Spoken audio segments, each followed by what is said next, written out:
ഇന്നത്തെ വിശിഷ്ടാതിഥികളായ ജോയ്സ്, സതീഷ് എന്നിവരുടെ സുഹൃത്തുക്കളാണ്. തിരുവനന്തപുരത്തെ ന്യൂ ഇന്ത്യൻസ് വരാനൊക്കെ വൈകി ക്ഷമിക്കണം.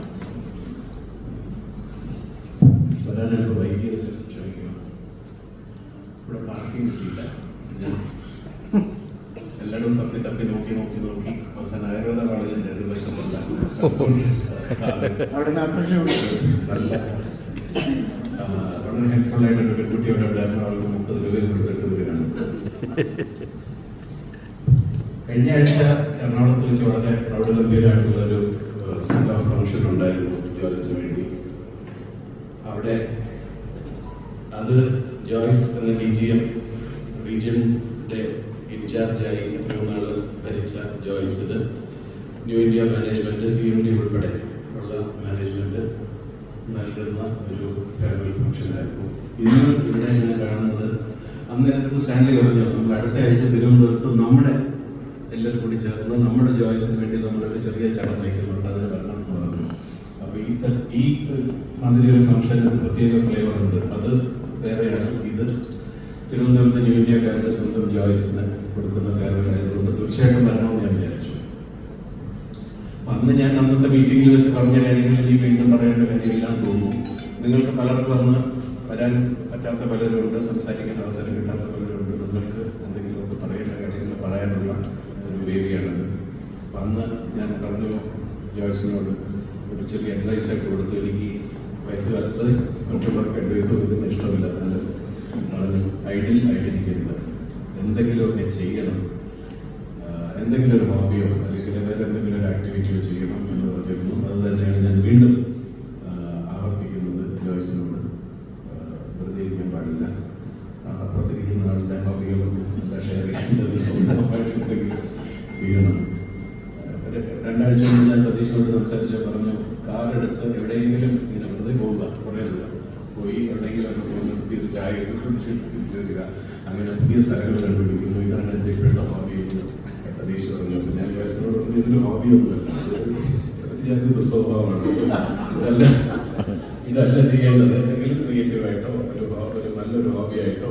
ഞാൻ അന്ന് സജസ്റ്റ് ചെയ്ത് ജോയ്സിനെ പോലെ വളരെ ക്വൈറ്റ് എഫിഷ്യൻസിയുള്ള ഒരാൾക്ക് പറ്റിയത് എന്തെങ്കിലും ഒരു NGO യിലോ അതുപോലെ ഒരു നോൺ ഗവൺമെൻറ് ഓർഗനൈസേഷനിലോ ഒരു നോൺ പ്രോഫിറ്റ് ഓർഗനൈസേഷനിലോ ഒക്കെ പ്രവർത്തിക്കണം. അങ്ങനെ റിട്ടയർഡ് ലൈഫ് എന്ന് പറയുന്നത് നല്ല രീതിയിൽ വെറുതെ ഇരുന്ന പ്രായമാകും, ഒരസുഖങ്ങളും അത് വരുത്താതിരിക്കണം എന്ന് ഞാൻ പറഞ്ഞു. ജോയ്സ് കേൾക്കും, അനുസരിക്കും എന്ന് വിശ്വസിക്കുന്നു. ഇങ്ങനൊരു അവസരം ഇന്ത്യ ടീമിന് നന്ദി, എന്നെ ഇവിടെ വിളിച്ചതിന് നന്ദി. Thank you so much. ജോയ്സിനാണ് സീനിയർ ടീമായിട്ട് വന്നപ്പോഴാണ് ഞാനും ജോയ്സിനാണ് തമ്മിൽ ഒരു വർക്കിംഗ് അറേഞ്ച്മെന്റ്. എന്ന് വെച്ചാൽ ഞാൻ അന്നത്തെ സെക്കൻഡ് ഓഫീസറും നാളെ വന്ന് സീനിയർ ടീമായിട്ട് ജോയിൻ ചെയ്ത സമയം മേഡമായിട്ട് ഞാൻ കൂടുതൽ ഒളിമ്പിക്സ് വർക്ക് ചെയ്തിട്ടില്ല. മേഡത്തെ കുറിച്ച് ഞാൻ കണ്ടിട്ടുള്ളതും ഞാൻ അനുഭവിച്ചിട്ടുള്ളതും വെരി മാഡം DO2 അത് മാഡം A വന്ന് A വന്നു. I was WO or A or something like that. We were sitting next to each other. പുള്ളി മെഞ്ഞാന്ന് മരിച്ചുപോയി. അപ്പോൾ അത് കാരണം കുറച്ച് വേഴ്സായിരുന്നു. അപ്പോൾ അതുകൊണ്ട് മാഡം ലാസ്റ്റ് മിനിറ്റ് വരാൻ പറ്റില്ല എന്ന് പറഞ്ഞിട്ട് ക്യാൻസൽ ആയതാണ്. അപ്പം കൂട്ടില്ലാത്തത് കാരണം ഞാനും ക്യാൻസൽ ചെയ്തു. അവസാനം വീഡിയോസ് കണ്ടപ്പോൾ ഭയങ്കര വിഷമമായിപ്പോയി. ശരിക്കും ഒരു ഫോമോ അടിച്ചു. ഞാൻ ഭയങ്കര മിസ്സിങ് ആയിരുന്നു. നെക്സ്റ്റ് ഡേ സൺഡേ മോർണിംഗ് ആണ് സാറിൻ്റെ മെസ്സേജ് കാണുന്നത്, ഇങ്ങനെ സാറ്റർഡേ ഇവിടെ ട്രിവാൻഡ്രത്ത് വെച്ച് ഫംഗ്ഷൻ ഉണ്ടെന്ന്. അത് കണ്ടപ്പോൾ തന്നെ ടിക്കറ്റ് ബുക്ക് ചെയ്തു.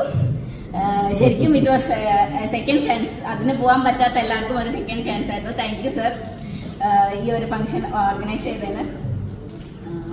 മാഡത്തിനെ കുറിച്ച് പറയുവാണെങ്കിൽ ഫസ്റ്റ് ടൈം നെയ്യാറ്റിങ്കര ജോയിൻ ചെയ്തപ്പോൾ സീനിയർ DM മാഡം ആയിരുന്നു. മാഡത്തിനെ DOയിൽ പോയി കണ്ടു. കുറച്ച് ജോയിൻ ചെയ്ത് 2 ദിവസം കഴിഞ്ഞപ്പോൾ പോയി കണ്ടിരുന്നു.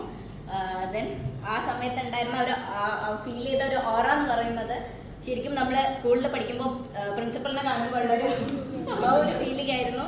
സത്യം പറഞ്ഞ മാഡത്തിനെ കണ്ടപ്പോൾ പരിചയപ്പെട്ടപ്പോൾ തോന്നിയത്. ലൈക്ക് ഭയങ്കര ഒരു സ്ട്രിക്റ്റ് അങ്ങനെ ഒരു ഫീലിംഗ് ആണ് ഉണ്ടായിരുന്നത്.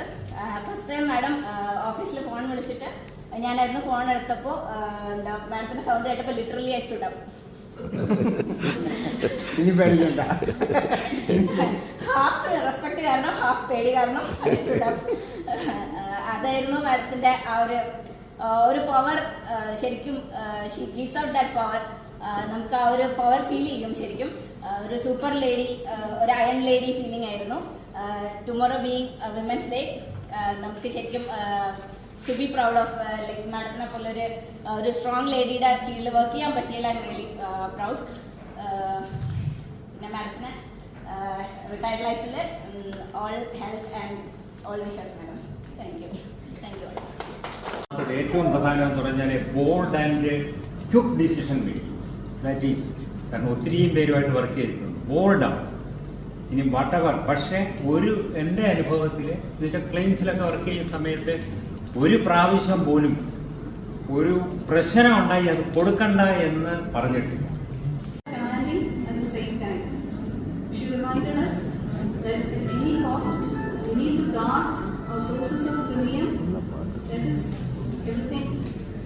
And that everything else rotates around the axis. That is our union, and that it is our bread. At any cost, we have to guard our sources of premium. Actually, I think at every capacity she has worked, she ensured that our agents, I have felt very compassionate and empathetic approach she has shown to our agents. She has protected them, and she has ensured that the very backbone of our industry, the income of premium, she has ensured it at every time. I particularly have respect to that quality of madam, and I try to imbibe it in my career too. അപ്പോൾ അന്ന് അനിത ചോദിച്ച് ഈ കുട്ടി അറിയാമോ എന്ന് ചോദിച്ചപ്പോൾ ഞാൻ നോക്കിയിട്ട് 9ാം ക്ലാസ്സിലാണ് പഠിക്കുന്ന ആരോ പേരൻസിനോട് പരീക്ഷ എഴുതാൻ വന്ന ആണെന്നാണ് വിചാരിച്ചത്. അപ്പം അല്ല, നമ്മുടെ പുതിയ WO ആണ്. പിന്നെ ഞാൻ കാണുന്നത്, പിന്നെ ഞാൻ ആ ആറ്റിങ്ങിൽ വർക്ക് ചെയ്യുമ്പോഴത്തേക്ക് ഈ സർവീസ് ടാക്സ് അടയ്ക്കുന്നതിന് കറക്റ്റ് 10ാം തീയതി 8ാം തീയതി 5ാം തീയതി കറക്റ്റ് ആ ഡേറ്റിന് വിളിച്ചിരിക്കും. മിക്കവാറും ദിവസം ഞാൻ അതിന് മുമ്പ് അയച്ചിരിക്കും, അയച്ചു എന്ന് പറയും. റിട്ടയർമെൻറ്റ് ഇൻവിറ്റേഷൻ മാഡം എനിക്ക് മൊബൈലിൽ അയച്ചപ്പോൾ കണ്ടപ്പോൾ തന്നെ അവിടെ വരെ തനിയെ പോകാനുള്ള കോൺഫിഡൻസ് ഇല്ല, വഴിയറിയില്ല, മോനെ കൂട്ടിയിട്ട് പോകാൻ നോക്കിയില്ല. അപ്പോൾ ഞാൻ പറഞ്ഞു, മാഡം സ്റ്റാൻലി ട്രിവാൻഡ്രത്ത് ഒരു മീറ്റിംഗ് എന്തായാലും അറേഞ്ച് ചെയ്യും. അങ്ങനത്തെ ഒരു മീറ്റിംഗ് അറേഞ്ച് ചെയ്യുകയാണെങ്കിൽ നല്ലതായിട്ട് ഞാൻ വരും. ഫംഗ്ഷൻ കണ്ടപ്പോൾ എന്നോട് രാജശേഖരൻ നിങ്ങളുടെ കമ്പനിയിലാണോ ഒരു ജോയ്സ് സൂസൈഡ് കേട്ടത്? അപ്പോൾ എനിക്ക് ജോയ്സ് സതീഷിനെ എനിക്കറിയാം. അപ്പോൾ ജോയ്സ് കേട്ടപ്പോൾ ഞാൻ ഇങ്ങനെ ഗസ് ചെയ്തു. അപ്പോൾ ഞാൻ പറഞ്ഞു ഉണ്ട്. She was A very good student. ഞാൻ പഠിപ്പിച്ചിട്ടുണ്ടെന്ന് പറഞ്ഞു. അപ്പോൾ എൻ്റെ വിമൻസ് കോളേജിലാണ്. വിമൻസ് കോളേജ് ലിറ്ററേച്ചറിന് അദ്ദേഹം പറഞ്ഞു മിസ്റ്റർ ഗോപാലകൃഷ്ണൻ ശാസ്ത്രമന്ത്രിയിലാണ് താമസിക്കുന്നത്. അപ്പോൾ പുള്ളി എന്നോട് she was very good student. അപ്പോൾ ഞാൻ പറഞ്ഞപ്പോൾ നല്ല ട്രിവാൻഡ്രത്ത് ജോയിൻ ചെയ്ത ദിവസം എനിക്ക് ഇപ്പോഴും ഓർമ്മയുണ്ട്.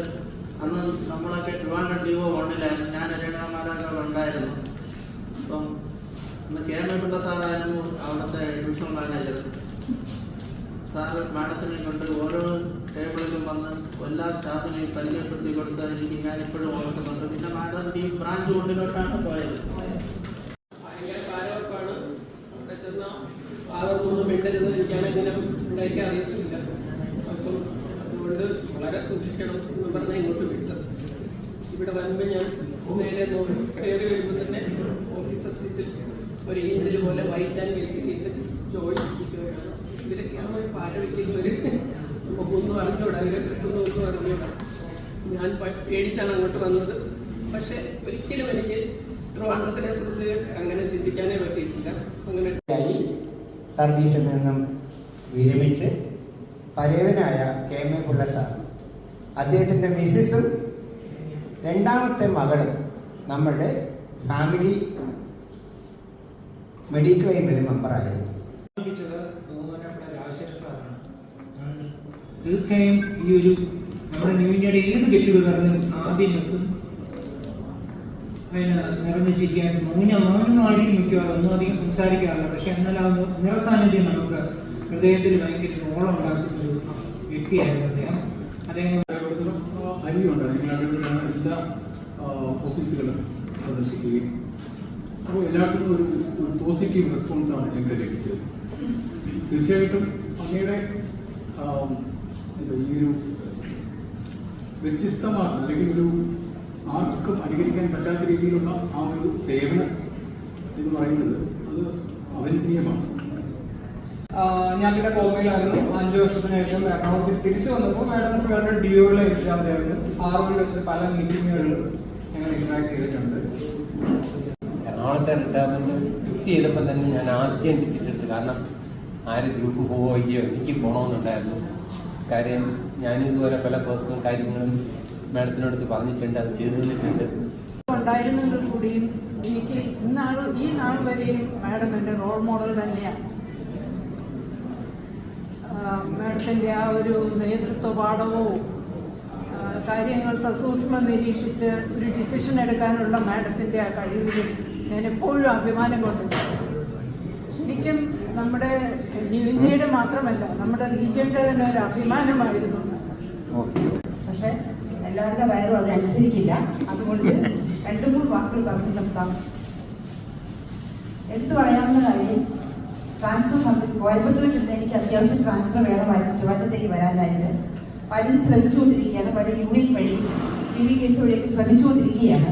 അപ്പോഴാണ് കണ്ടിട്ടുണ്ട് ഓരോ മെയിൽ വരുമ്പോഴും മാഡം ഒരു ദിവസം ഞങ്ങളുടെ ഓഫീസിൽ വന്നപ്പോൾ തലേന്ന് വന്ന ഒരു മെയിലിൻ്റെ ഫോളോ ചെയ്ത് അത് ഭയങ്കര സർപ്രൈസിങ്. ഓർഗനൈസിംഗ് ദിസ് ഫംഗ്ഷൻ എല്ലാവരെയും കാണാൻ സാധിച്ചത് വളരെയധികം സന്തോഷമുണ്ട്. സമയം അതിക്രമിച്ചിരിക്കുന്നു, കുട്ടികൾക്ക് ബോറടിക്കുന്നു, വിശക്കുന്നു. ഞാനതുകൊണ്ട് വേഗം പറയാം.